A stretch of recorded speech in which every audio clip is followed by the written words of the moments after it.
साहब काफ का नाम तो सुना है ना माशाल्लाह आप बजरा।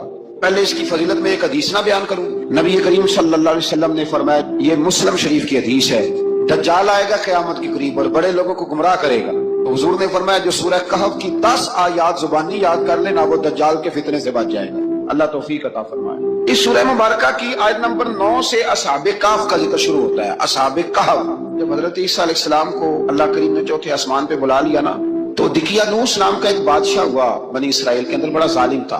उसने गुमराही फैला दी और जो लोग माज़अल्लाह कुफ्र और शिर्क नहीं करते थे उन्हें कत्ल करवा देता था। तो 7-8 नौजवान अपना ईमान बचा के भागे। ओहो अल्लाह अकबर, सारी दुनिया माल बचा के भागती, वो 7-8 नौजवान अपना ईमान बचा के भागे कि ये हमें कहीं कुफ्र की तरफ न लौटा दे। तो जाके एक गार के अंदर चले गए, तो एक कुत्ता भी उनके साथ हो गया। उन्हें कुत्ते को बड़े रोड़े मारे कि ये अगर भौंकेगा, आवाज निकालेगा तो हम पकड़े जाएंगे, हमने तो छुपना है। पर उसको ना वलियों से प्यार हो गया। उसने कहा, भगाओ जितना मर्जी मुझे, फितरत मेरी है कि मैं भौंकता हूं, पर जब अल्लाह के वली हूं तो फिर मैं अदब करता हूं। ये कुरानी वाकया है। अच्छा, ये ऐन वो वाकया है कुरान मजीद का कि जो बहुत सारी चीजों पर वैसे ही नास है और बहुत सारी जुबानें वैसे ही गुंग हो जाती। तो वो 6-7 लोग थे, वो चले गए गार के अंदर, जाकर उन्होंने पनाह ले ली। बादशाह को पता चल गया कि गार के अंदर है। अच्छा, अल्लाह की कुदरत, जैसे ही दाखिल हुए इन्हें नींद आ गई, ये सो गए। और कुरान मजीद कहता है, कुरान मजीद के ये लफ्ज है कि कुत्ता गार के मुंह पर बाजू फैला के बैठ गया, गोया अपने मालिकों की खिदमत कर रहा है। अब मियाँ साहब की एक बात कर लें दरमियान में। मियाँ साहब फरमाते हैं, जिना तनाव विच इश्क न रचिया, कुत्ते होना थी चंगे, और चलो मालिक देकर राखी कर दे, साबर भूखे नंगे।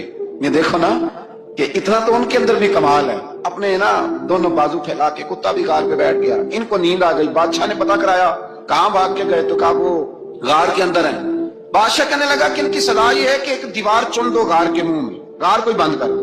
जिस बंदे की ड्यूटी लगाई ना गार चुनने की, बंदा बड़ा नेक था, इसको दीवार बनाने का जिम्मा दिया। उसने ना दीवार भी बनाई और एक तख्ती पे ना सबके नाम लिखे, और वो तख्ती एक संदूक में रख के वहां बंद कर दी। और उसी तरह की एक तख्ती, उसके नीचे लिखा कि एक तख्ती इनके नामों की ना मैं माले खजाना में भी बंद कर रहा हूँ। अल्लाह तबारक व तआला की कुदरत के बाद मुफस्सिरीन ने लिखा है वो 100 साल तक सोए रहे, और बाज़ ने लिखा है कि 300 साल तक सोए रहे। 300 साल के बाद इस तरह हुआ कि हुकूमतें बदल गईं। बैदरूस नाम का एक बादशाह आ गया, वो बड़ा नेक दिल था। उसने हर तरफ हजरत ईसा अलैहिस्सलाम की शरीयत का फिर से नारा बुलंद किया। अब ना कुछ लोग ऐसे थे जो मुनकर हो गए थे कि मरने के बाद दोबारा कैसे उठेंगे। बादशाह एक दिन उजरे में